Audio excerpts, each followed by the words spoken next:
Hello, what's going on? I'm Youngblood. Thank you so much for watching Music News.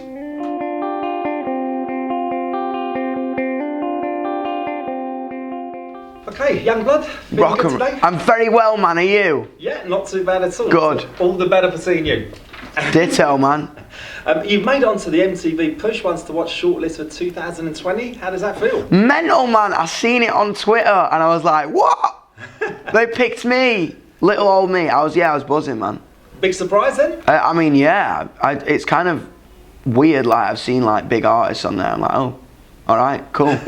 Suppose we're there then. Where were you when you saw it? I was on my tour bus and I literally turned on Twitter and it was like my name on there and I was like, oh, hello. And I mean, last year Lewis Capaldi topped the list. Are you a fan of his? Yeah, man. Me and Lewis are mates, man. Me and Lewis, like, literally, we're in London trying to get signed together, like 2.5 years ago. So yeah, see, we used to have a couple of beers in misery when no one wanted to pay attention to us. But he's had a #1 album. Absolutely, man. Is that going to happen for that album #2? I mean, yeah, touch wood, that'd be great, wouldn't it? Absolutely. Fingers crossed. I mean, you're playing Brixton Academy tonight. Brixton Academy tonight, yeah. But I mean, that's a big one. Looking forward to it. Dude, bruv, like, I've been up since 6 this morning because we drove in. Like, we drove in and me and my guitar player used to walk like down Clapham High Road all the time and to Stockwell Station and stuff like that and dream about playing Brixton Academy. And now we've sold it out and we're playing it tonight. It's crazy. It's one of the best venues in London. Oh, dude, I can't wait, man. Just like I am like a bunny rabbit on Easter Sunday. And you said you recently been writing loads. When can we expect the second album? As I say, man, it's going to be next year sometime between April and August, I think. And what can we expect? It's about my fan base. It's about, like, at the end of the day, there's something that's hitting a nerve in young people right now. I think the times are hitting a nerve in young people right now, and I'm hearing a lot of stories, and it's going to be about that. It's going to be about them. It's going to be about us.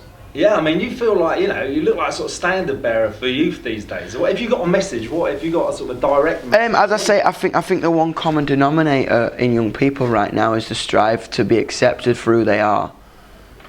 Because we are who we are and we know what we want. I think what makes us different about past generations is we have such a wide access to information. We can become more informed and learn who we are and who we're going to be and who we want to be very quickly. And we ain't just bratty kids talking about things for attention. You know what I mean? We genuinely pride ourselves on being informed in the decisions we make. Yeah. And I think yeah, it's there's something happening in culture right now. Do you feel like you're on some sort of on a mission, sort of internally? I just want to make I want to make people. I felt like it wasn't all right to be who I am, and I don't want anyone to feel like that. You know what I mean? If I can prevent one person or 10 million people, whatever, from feeling like that, then that's kind of a mission for me. So what's your main advice then? As I say, like, youngsters, that are unsure of themselves right now. I think if people don't like you for who you are, then they're not meant to be in your life.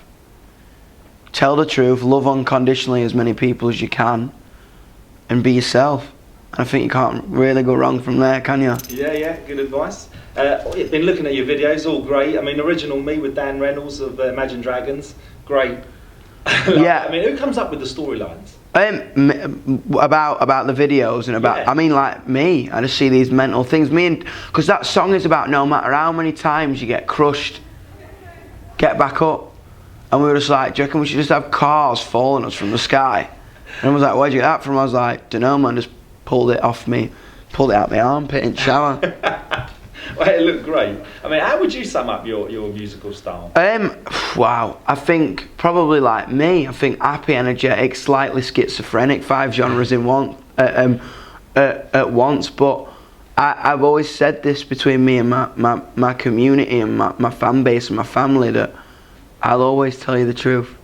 I'll always be real. No matter what the songs are about, it'll be about. I asked myself 3 questions. I was like, could anyone sing it? Is it 100% true to me right now and am I proud of it? And if no one else could sing it, it's 100% true to me in that moment, and am I proud of it? If I'm proud of it, I'll release it. Excellent. And I mean, you yourself, what is the songwriting process that you go through? It's always lyrics. lyrics or a concept or an idea is always first, and then I spend like 15 hours shouting at my producer, and we go through 15 different mindsets, and then bing, the cooker's done, the song is cooked. Do you have a clear vision sort of from the offset? Absolutely not. I think the fact that we don't have a clear vision is why things kind of come out the way they do. I think you can overthink. Like, I write music to get away from maths, and I think if music becomes mathematical, then it ain't music. You know what I mean? I think the best thing about it is just to like dive in at the deep end and just swim.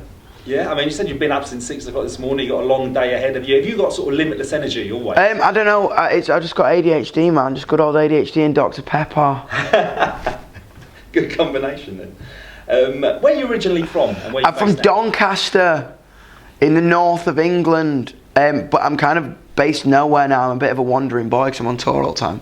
But when you go home, you're still going? When I go home, go back, see my mum, get my washing done. And heroes in music? Who'd you look at? Wow. Alex Turner from the Arctic Monkeys, David Bowie, Lady Gaga, Marilyn Manson, the Beastie Boys, Eminem, Dre, Blondie, Debbie Harry. I think that's a good mix. Have you met a lot of your sort of heroes? I met a couple. I met Dave Grohl, I met Dan Reynolds from Imagine Dragons. As many as I can, man. Many as I can get my hands on. Do you get starstruck yourself? Yeah, I kind of do, yeah. I think it's kind of mental. It's like when I met Travis Barker from Blink-182, I was like, you're a poster in my bedroom, and now you're playing on a song of mine. What is going on? Unbelievable. When did you first know that, music was going to be your avenue? Music was always like, it was a language that I could speak without having to say a word. It was a feeling. You know what I mean? That it triggered in my chest. And it was always going to be music, man. Was there a point now that you thought, right, I'm going to try? I ran away. I moved to London at 16. So I'm going to do this. Just goes from Donny in makeup. Has it been a hard slog to get this far? Absolutely. It's the hardest thing ever, because it's art. People either love it or hate it, and it's hard to deal with things when people hate you. You know what I mean? Such a loyal fan base. Yeah, I mean, as I say, and that's kind of what's becoming very apparent, is that I'd say to people, find the people who love you for who you are. Sometimes I've got to remind myself that as well. Yeah, do you ever look at negative press, or you just all the time? Of course, it's human nature, isn't it? We like to give ourselves anxiety attacks. Yeah. You know. I mean, away from music, what do you get up to sort of relax? I like Doncaster Rovers. I like the football. I like films. I like drinking with my mates. I like doing silly things. What last great film you saw? Oh wow, last great film I saw. I watched The Boat That Rocked last night. You remember that film with Bill Nye's in it? I can't remember all the actors in it, but it's about a pirate radio station. Yeah. Watched it on my tour bus last night. Great. And having your personal life under the microscope, is that a bit of a sort of a negative aspect of the whole thing? I don't think so. I think, to be honest, man, it's just me. You know what I mean? I think Dom and Youngblood are the same person, so it's like, hello. Like say Dom and Youngblood. When do you feel like they're two separate people, or? No. Dom, you know what I mean? Youngblood is a version of myself that was a release. It was in a simmering pan that the lid just flew off because people kept trying to fucking put their hands on top of it, and then the lid blew off, and here you are. Here I am. Do you know what I mean? Legitimately. Yeah. Well, great. Thanks a lot for your time. Is there anything else you'd like to say to Music News? Absolutely. Hello. I hope you're having a good day, man. Stick the kettle on.